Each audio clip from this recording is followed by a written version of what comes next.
IKN masih menjadi polemik. Anies Baswedan mengkritik keras proyek ini. Tujuannya untuk pemerataan pembangunan dinilai sudah benar, tapi caranya salah. Timnas Amin mengungkap data World Bank, bahwa biaya membangun IKN lebih mahal daripada biaya mengembangkan 14 kota yang sudah ada. Simak videonya. Madu, salah satu obat paling mujarab, insya Allah. Sedia madu ternak dan madu hutan. Dihasilkan oleh lebah dari nektar bunga asli, bukan dari gula yang dimakan lebah. Proses higienis, kemasan praktis dan elegan. Garansi 1 juta rupiah jika terbukti madu kami tidak asli. Terbaik, madu kelanceng, dari lebah spesial. Hubungi. Selebihnya, memang kami punya visi yang sangat berbeda. Jadi seperti sudah disampaikan oleh Pak Anies, IKN itu satu tempat, satu lokasi di Kalimantan.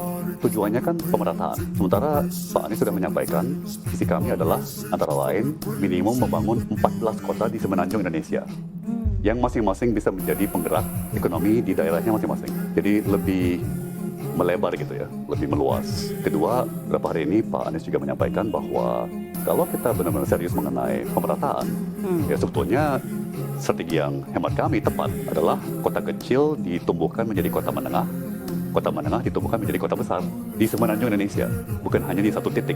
Sekurang-kurangnya 14, itu satu. Istilah saya itu bayangkan kalau Indonesia punya 14 Jakarta kecil, bukan dari segi populasi, ya bukan dari segi besarannya, ya, tapi dari segi dinamisnya ekonomi di kota-kota tersebut, mutu daripada jasa kesehatan, jasa pendidikan, kualitas hiburan yang ditawarkan. Bayangkan itu setara dengan Jakarta di Sumatera, di Kalimantan, dengan di Sulawesi, di Maluku, Papua, Nusa Tenggara. Itu hemat kami akan jauh lebih efektif kalau tujuan kita memang pemerataan dibandingkan dengan satu titik saja di Kalimantan Timur. Jadi menurut kami data informasi mengenai IKN ini minim sekali yang terbuka untuk publik. Bahkan banyak investor bilang ke saya, mereka tanya ke pejabat berapa margin keuntungan yang bisa saya garap kalau saya invest tanam modal di IKN. Katanya nggak ada yang bisa jawab. Jadi tadi Prof. Didik juga menyampaikan kepada Pak Erwin, legislasi meratifikasi undang-undang IKN itu mendadak. Tiba-tiba suatu hari kita bangun, undang-undangnya udah jadi. Tidak. Terus Pak Soni sudah mengatakan tidak ada feasibility study. Jadi data yang ada di publik itu sangat minim untuk kita bisa evaluasi bersama dengan semua pemangku kepentingan. Nah, ini saya mau kasih contoh ya, contoh data. Saya bawa satu slide. Di 2015, Bank Dunia atau World Bank pernah bikin studi mengenai 14 kota besar di Indonesia dengan total penduduk 18,5 juta.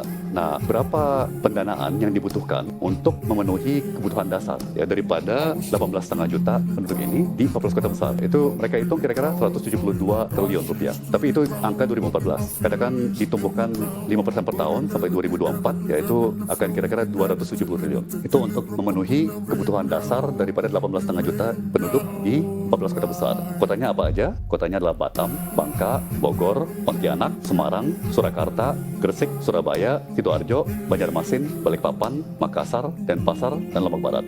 Kita butuh 270 triliun. Angka sekarang, kalau 10 tahun yang lalu kebutuhannya 170 triliun. Ya, dibandingkan kita mau menggelontorkan 460 triliun untuk 2 juta penduduk. 2 juta penduduk di 2045. Jadi saya mau masyarakat, baik akademia maupun pelaku usaha maupun ekonom ya maupun unsur sipil untuk bisa membandingkan data-data seperti ini. Apakah ini adalah prioritisasi yang tepat? Menggelontorkan 460 triliun untuk 2 juta penduduk di 2045 atau kita mau menggelontorkan 270 triliun untuk hampir 20 juta penduduk di 14 kota besar di Indonesia. Ini contoh saja.